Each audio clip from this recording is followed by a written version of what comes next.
It's called the Startup Nation. Israel is a country that's led the way in innovation since its founding. Now, on the 70th anniversary of its founding, I24 News asks what drives this little state to technological success on the global stage. Our Maia, Bachrach and Westropp-Evans take a look. Cherry tomatoes, the USB, Iron Dome missile defence. Just some of the many products we rely on day to day were invented in Israel. From high-tech to agriculture, from defence to medicine, Israeli innovation has far exceeded the country's small size. With a violent birth and a difficult adolescence, Israel is living proof that necessity is the mother of invention.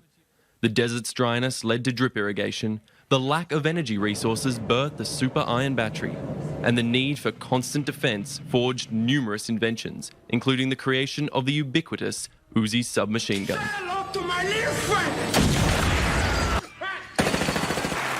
Israel is recognised for its achievements around the world. All in all, in its short lifetime, 12 Israelis have won Nobel Prizes across 4 different categories: peace, literature, economics and chemistry. It is a country that celebrates the diversity of its innovators, fostering opportunity from the least likely of places. My upbringing was in a very poor family, so I had to work from the beginning, and they even helped that. But I never thought about becoming a scientist because I didn't know that there is something like that. Israel boasts approximately 8,000 startup companies, churning out a myriad of new and innovative products, like the Mobileye autonomous driving technology bought by Intel in 2017 for almost $15 billion. That's a vote of confidence for the Israeli tech industry. For a bit less than $15 billion, that's by far the biggest deal for the Israeli tech industry. Just a few years ago, when Google bought Waze for a bit more than $1 billion, that was a huge news here in Israel. But now for $15 billion, that's very big news and very big success for Israel. Israel hasn't run out of steam yet, continuing the tradition of building and innovation, creating and leading whole new fields. In just 70 years, Israel has done so much to shape the world. The sky's the limit on what the next 70 will bring. Now, joining me in this studio is Westropp-Evans. We got a taste of Israel's innovative history, but what drives Israel's technological pursuits today?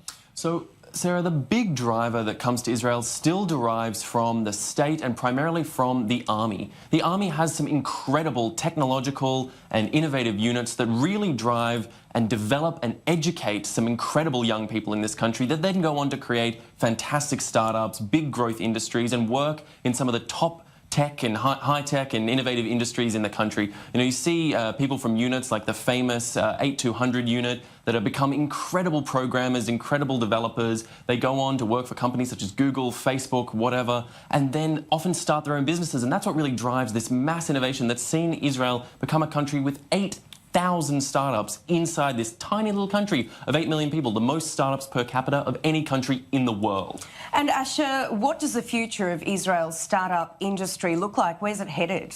Well, look, into the future, the automotive motor industry has really opened up. As Netanyahu, Prime Minister Benjamin Netanyahu likes to proudly say, Israel finally has an automotive industry. This automotive tech industry really looks like it's going to grow and develop. Just in last year, Mobileye was sold for a staggering $15 billion, an incredible purchase for Israel, sale within Israel. Previous to that, Waze, a famous directional map startup, had been sold for $1 billion to Google. So if we see the trends that are following there, going from $1 billion up to $15 billion, venture capital companies in this space are really eager and enthusiastic. Westropp-Evans, thank you.